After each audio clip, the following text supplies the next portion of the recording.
Not only was Taylor Swift subpoenaed, her reps just got caught lying about Taylor's involvement in the movie. Taylor was involved the whole time. So if you're mad at anybody, be mad at Blake. Blake, who is clearly a snake.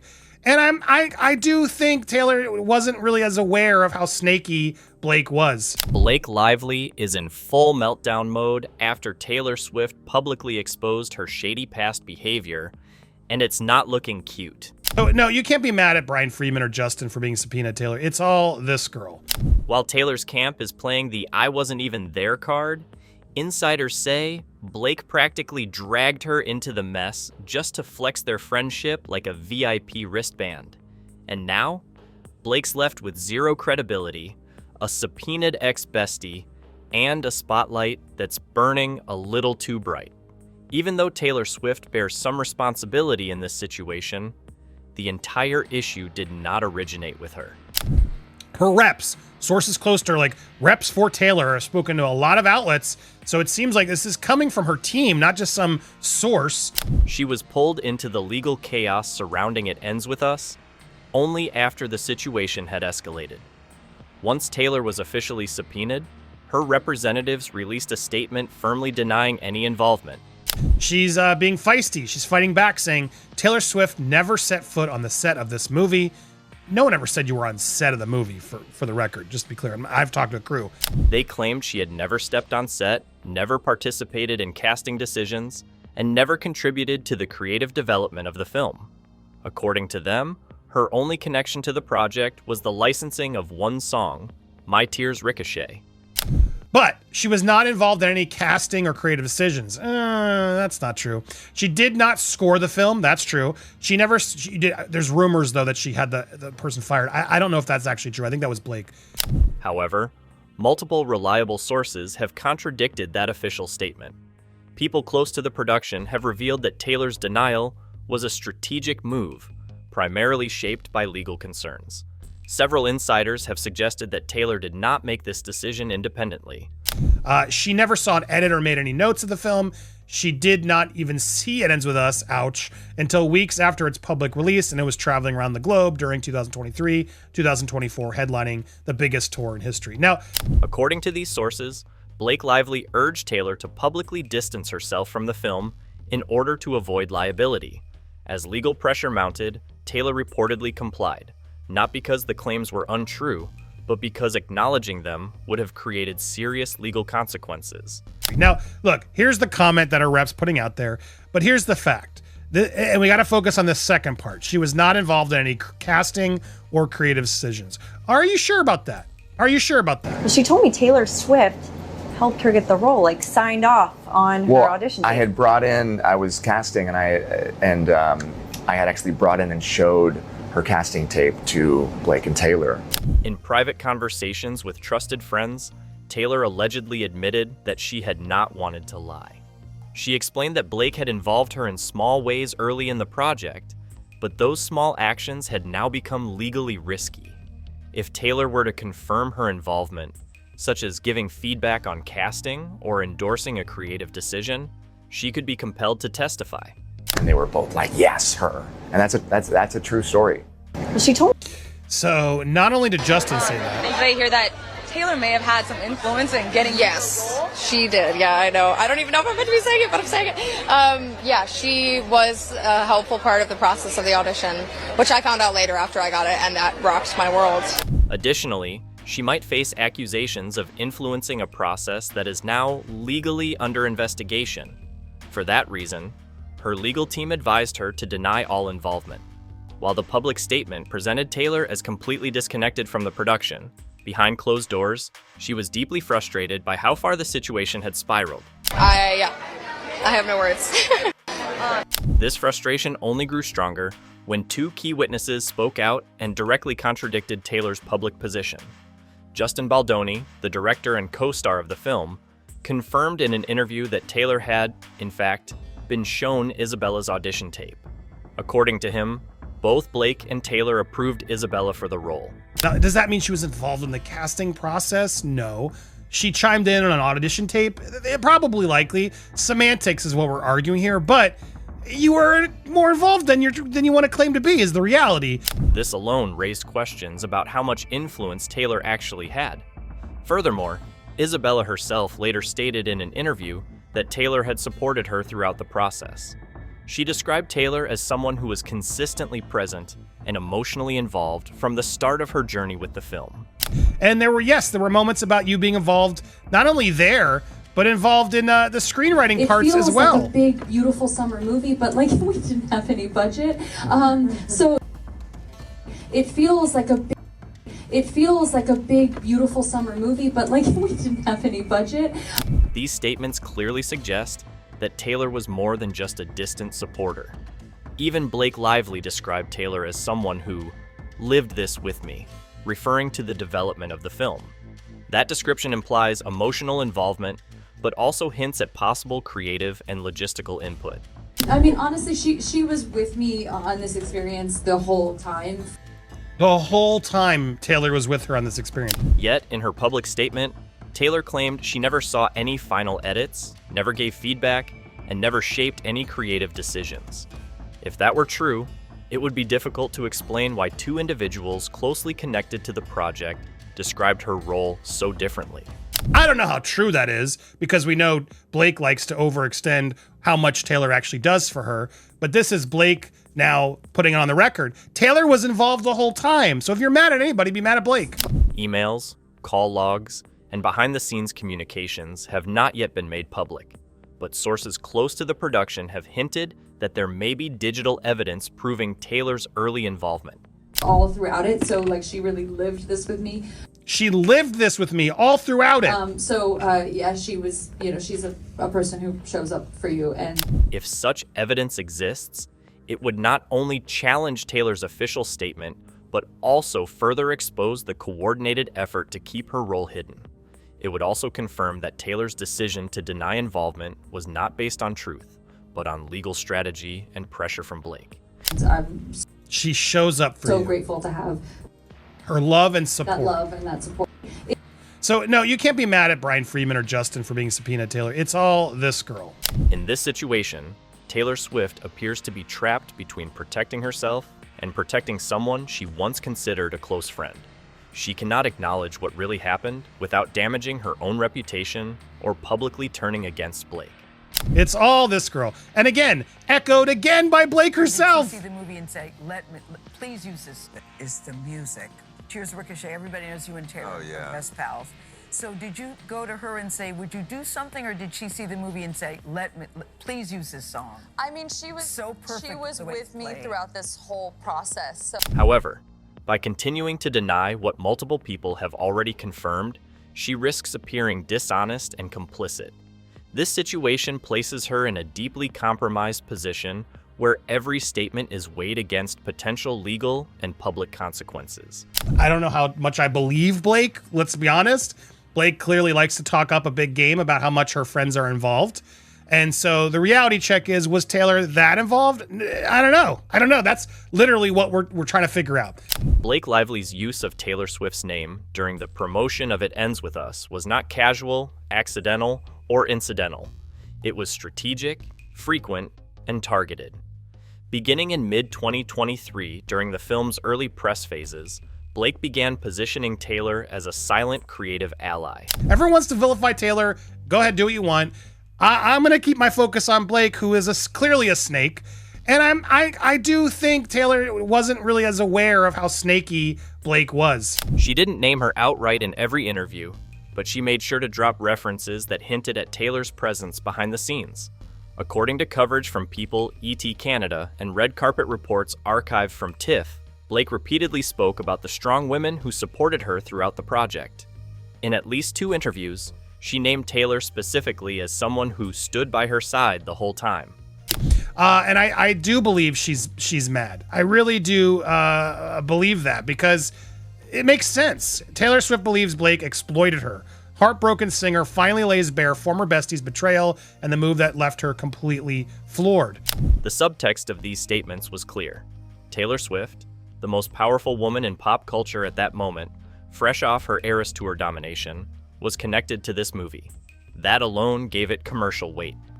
Here's Blake smiling, really she's so depressed and can't leave the house, yet she's always photographed outside the house. But the whole saga left Swift feeling used, and she took a step back from the relationship.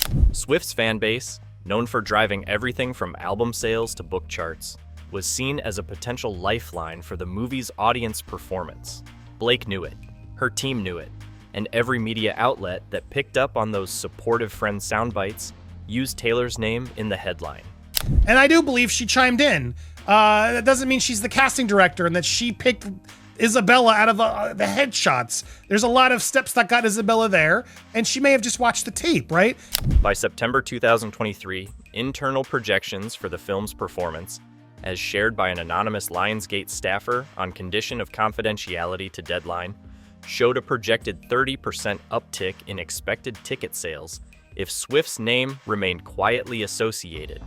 This led to promotional packages quietly including Taylor's licensed song, My Tears Ricochet, in marketing pitches to foreign distributors, according to leaked distribution memos published by The Ankler in January 2024. And my point being, that's going to make Taylor even more upset that now she's been roped into this thing because of Blake's quotes. She was with me the whole time. I don't know if I believe it. I really don't. Here's the same person chiming in from her reps. Taylor, however, never agreed to be used as the film's silent ambassador. In fact, her only formal connection to the film, confirmed by Republic Records in a press briefing on October 3, 2023, was the approval of that single track. She did not authorize her name for use in marketing. She was not under contract for any role in promotion or endorsement. She was also not listed in any capacity, credited or uncredited, within the production company filings submitted to the California Film Commission. So she's aggravated to be thrust in the center of this legal fight, one that she maintains she had no part in.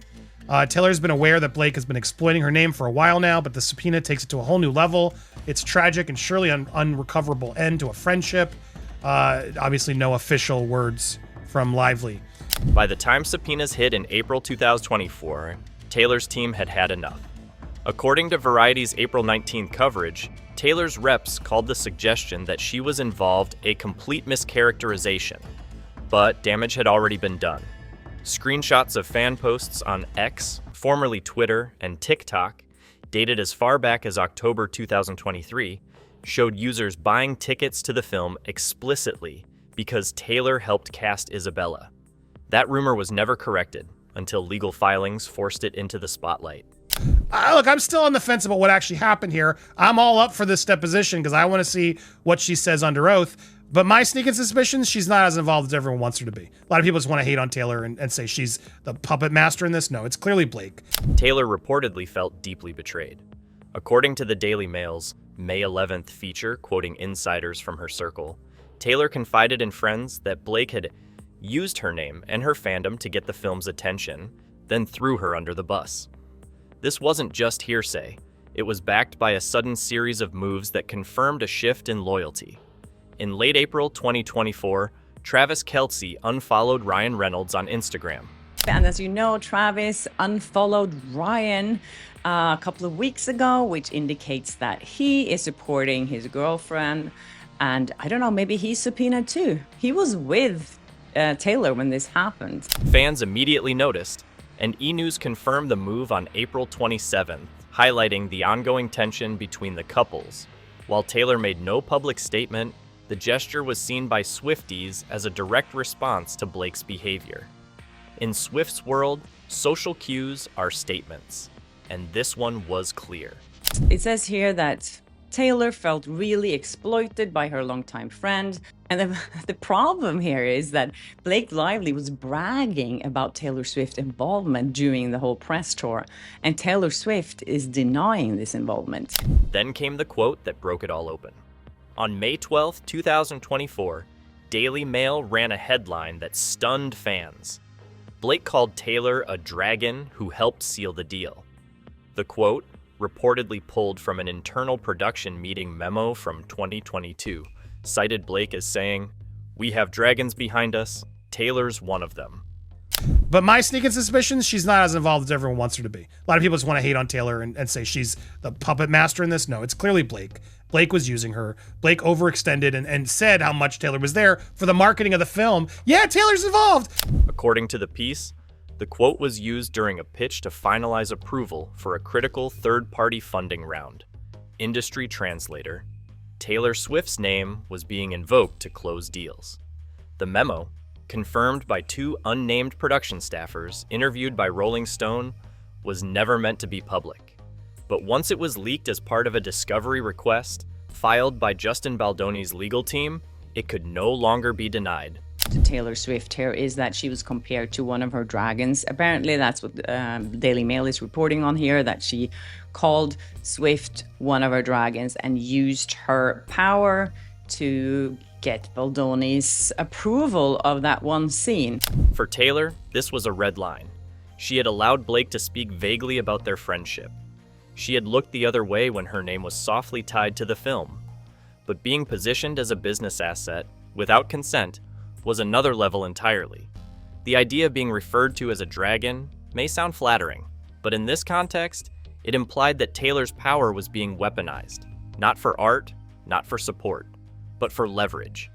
Either she has to say that her friend is lying, that she wasn't involved, or she has to admit that she was more involved than she has admitted so far. That means that she's been lying. Somebody's lying here, and it's gonna get ugly.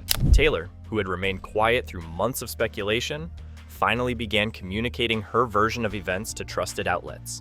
Variety reported that she no longer considers Blake a trusted friend. According to the Entertainment Tonight segment from May 13th, a source close to Taylor said, "She feels blindsided and used. This went too far."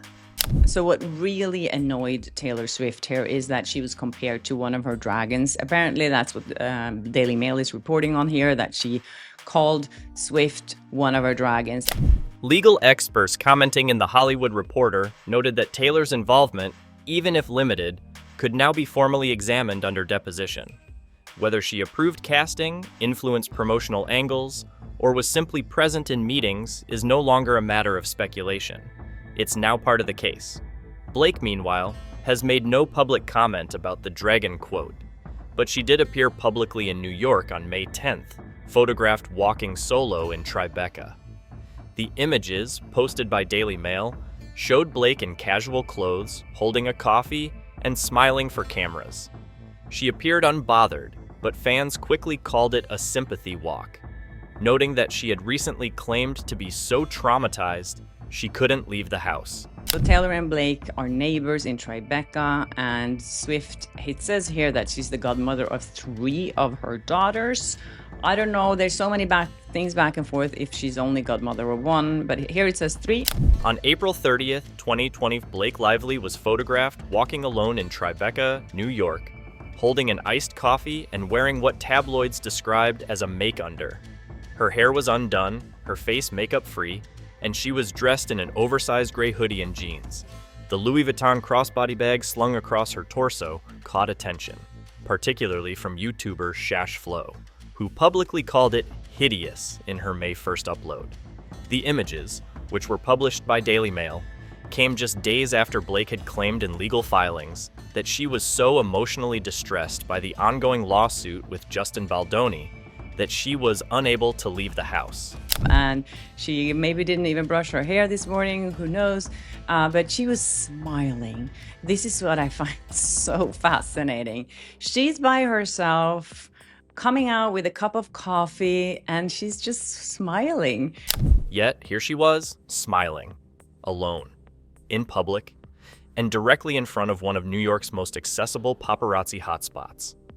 According to independent paparazzi tracker accounts on X, formerly Twitter, the images were not taken at random, but captured outside a location previously used by Blake's team during past publicity pushes, including for her 2020 film, The Rhythm Section. That sidewalk has been known among photographers as a preferred Blake drop, where her PR team is alleged to tip off specific freelancers. The fact that no security was present, despite Blake's usual protocol, and that she lingered long enough for multiple angles raised immediate red flags. Who does that? when you when you're by yourself, you just walk and smile, especially if you lost your best friend in a public battle that's going to be so embarrassing for you, and you have to close off your comment section on everything that you do and everyone that's connected to you. What followed was a wave of public skepticism. On May 2nd, YouTuber Shashflo pointed out that Blake's appearance wasn't just spontaneous, it was strategic. In her 12-minute video breakdown titled "The Sympathetic Blake Agenda is Getting Out of Hand," Shash stated, "She said she couldn't leave the house, but she can leave to walk the streets of New York with a smile, a coffee, and a paparazzi-ready handbag. That's not trauma, that's a setup." The video quickly gained traction, crossing 500K views in 48 hours and being shared by entertainment bloggers including Deuce and Pop Faction. She wants to be seen, and now she's giving us this image of a dressed down, makeup-free, regular girl, just like you and me, so that we will sympathize more with her. The bag itself, Louis Vuitton Petite Mal, became symbolic. Shash wasn't the only one who mocked it. That is a horrible handbag. It is from Louis Vuitton, so I'm sure it's super expensive, but it's really hideous. I'm sorry if anyone has that bag. I just did not like that bag. Several users on Reddit criticized the juxtaposition of a trauma narrative and luxury branding. One comment with over 2,000 upvotes read, "She's trying to give relatable mom vibes while holding a purse that costs more than a mortgage payment." The criticism wasn't just about the price, it was about authenticity. Blake's attempt to frame herself as a normal, vulnerable woman under siege looked curated, not candid. I couldn't really find out more about this, but there was a theory by Candace Owens that was put out there a while ago when she said that he probably was involved in the final edit of the movie. This wasn't the first time Blake had staged a public image pivot.